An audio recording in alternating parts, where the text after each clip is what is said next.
accuracy in our theology, I think, is really important because it gives us the best possible chance of apprehending God in the most appropriate way to try and see God as God truly is, which surely must be good for us.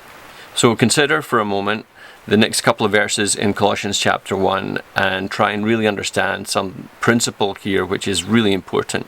Coming to the end of the great creedal statement in Colossians 1, it talks about how the fullness of God was pleased to dwell in Christ, and then through Christ to reconcile to himself everything on earth and in heaven by making peace through the blood of the cross.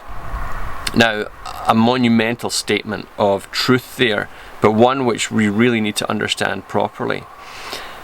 As I've especially listened to worship songs, but also listened to preaching, there's a tendency that I think we have which is unhelpful. And we sometimes imagine that the cross, in some way, even in some subtle way, changes God, or changes God's ability to relate to us in certain ways, or changes God's behavior towards us, that it frees God up to maybe love us more or forgive us or to do something that previously he could not do. And so the cross changed God in some way to be able to be more loving or forgiving or embracing or accepting, or to have some other more benevolent attitude towards us. This, though, is really unhelpful theology. Why? Because the cross didn't change God. The death and resurrection of Jesus did not alter God in any way. Now, this is important because one of the great tenets of Orthodox Christian faith is that God is immutable. God does not change. And therefore, the cross cannot and didn't change God. You see, God wasn't bound by sin in any way so that he couldn't relate to us, or he couldn't look at us, or he couldn't love us because we were sinners. God wasn't even restricted by the architecture of his own justice. There was nothing within God that was restraining God from being fully himself just because we were sinners. The cross changes us. The cross changes the cosmos. It changes our circumstances, but it doesn't change God.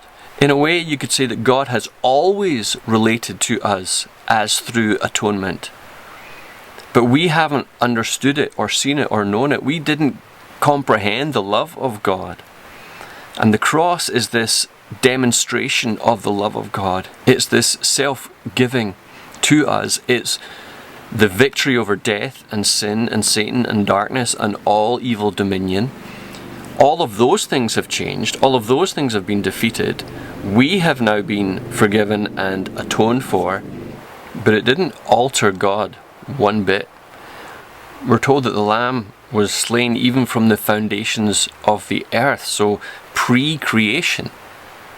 God has seen us in a particular way. A.W. Tozer says it beautifully. He says, "The fallen human race couldn't have lasted one day were it not for the mantle of Christ's atonement being laid over us."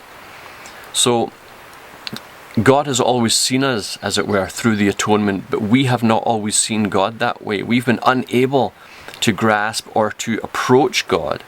But now in Christ we can, because he, the unchanging one, has changed us and has opened a way for us to now approach him and be changed as we embrace and receive the gratuity, the love, the benevolence, the grace of God. So this is important because it reestablishes, as it were, our understanding of God as the ultimate one, the foundation and the source, the one who is not blown around or changed by circumstance, by sin, by our rebellion, by fallenness, by evil, by anything that the world can produce, does not change God. Creation cannot act against the Creator in order to affect him or diminish or alter God. We are the ones who are changed and transformed. We are the ones who are reconciled. God wasn't reconciling himself to us. He was reconciling us to himself because he is infinite and eternal love. Okay, much to ponder. Enjoy. Peace.